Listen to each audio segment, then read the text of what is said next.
Hello అండి. Welcome to the channel Balamrutham. ఎప్పుడూ బయట నుంచి కొన్ని తీసుకురాకుండా అప్పుడప్పుడు కాదండోయ్! ప్రతిసారి ఇంట్లోనే హెల్తీగా అలాగే టేస్ట్‌లో ఏమాత్రం కాంప్రమైజ్ కాకుండా ఇలా ఒకసారి బిస్కెట్స్‌ని తయారు చేసి మీ పిల్లలకు పెట్టండి. చాలా ఇష్టంగా తింటారు. దీనికోసం ఒక బౌల్‌లో ఒక 150 గ్రాముల రూమ్ టెంపరేచర్ బటర్‌ని తీసుకుని దానిలో హాఫ్ కప్పు కాందాసరి షుగర్‌ని వేసుకోండి. మీరు జాగరీ పౌడర్‌ని కూడా వాడుకోవచ్చు.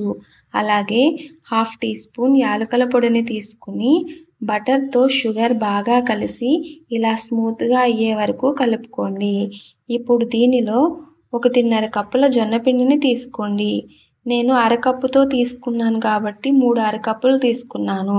అలాగే హాఫ్ టీ స్పూన్ బేకింగ్ సోడాని, పావు టీ స్పూన్ బేకింగ్ పౌడర్‌ని కూడా వేసి సీవ్ చేసుకోవాలి. పిండిని మొత్తం బటర్‌లో కలిసేలాగా చేతితో బాగా ముద్దలాగా అయ్యే వరకు కలుపుకోవాలి.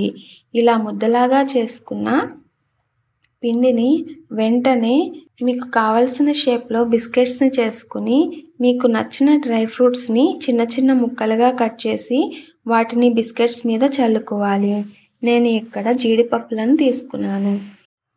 ఇలా షేప్ చేసుకున్న బిస్కెట్స్‌ని బేకింగ్ పేపర్ మీదకు తీసుకుని ఎయిర్ ఫ్రైయర్‌లో లేదా అవెన్‌లో ఉంచి టెంపరేచర్‌ను 140కి సెట్ చేసుకుని ఒక 15-20 నిమిషాలు బేక్ చేయాలి.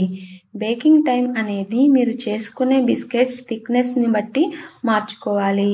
మీడియం థిక్‌గా చేసుకుంటే 15-20 నిమిషాలు సరిపోతుంది. అదే కొంచెం లావుగా చేసుకున్నట్లయితే 20-25 నిమిషాలు బేక్ చేయాలి. 15 నిమిషాల తర్వాత ఎయిర్ ఫ్రైయర్ నుండి బిస్కెట్స్‌ని బయటకు తీసి పూర్తిగా చల్లారిన తర్వాత మాత్రమే బేకింగ్ పేపర్ నుంచి తీయాలి. ఎందుకంటే వేడిగా ఉన్నప్పుడు బిస్కెట్స్ సాఫ్ట్‌గా ఉంటాయి. కాబట్టి పట్టుకుంటే విరిగిపోతాయి. అంతేనండి. ఎంతో టేస్టీగా ఉండి నోట్లో వేసుకోగానే కరిగిపోయే జొన్న బిస్కెట్స్ ఎలా చేయాలో చూశారు కదా! తప్పకుండా ట్రై చేయండి. ఇదండి ఇవాల్టి వీడియో. మరొక హెల్తీ రెసిపీతో మళ్ళీ కలుద్దాం. నమస్తే.